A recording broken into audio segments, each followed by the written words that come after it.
तर मग जय श्री महाकाल मित्रांनो, आता आपण ना एक चॅलेंज घेणार आहे भावांनो. कारण की आपल्याला ना किती दिवसापासून आपण ब्लॉग अपलोड करतो, पण काही व्हिडिओ असं असतं की आपलं मध्ये न थांबून जातं काही कारणास्तव. तर आता ना आपण मस्तपैकी 365 ब्लॉग्स अपलोड करणार आहे वर्षामध्ये, प्रत्येक दिवशी एक ब्लॉग.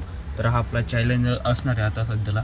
तर तुम्ही मला खूप सपोर्ट करा आणि तुमचे आशीर्वाद राहू द्या मस्तपैकी भावांनो. आपल्याला ना 1000 सबस्क्रायबर पूर्ण करायची आता 2-3 महिन्यामध्ये. आणि मध्ये थोडाफार अडचण येऊ शकते मला, कारण की पुढच्या महिन्यामध्ये माझे ना पेपर आहे.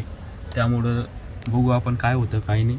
पण आपण आहे ना आपले 365 व्हिडिओ जे आहेत आपले अपलोड करणार आहे भावांनो. आणि आत्ता आपल्याला मागं हटायचं नाही, कारण की आपल्या मागं खूप लोकांचा सपोर्ट आहे. त्यामुळे मला आहे ना यश मिळवायचं आहे. त्यामुळे तुम्ही मला खूप सपोर्ट करा भावांनो. आणि आपण आता आपल्या चॅलेंजला सुरुवात करणार आहोत. तर आपला पेजला फॉलो करून ठेवा. आणि आता आपण भेटू पुढच्या ब्लॉगमध्ये. तेवढ्यासाठी जय श्री महाकाल, बाय.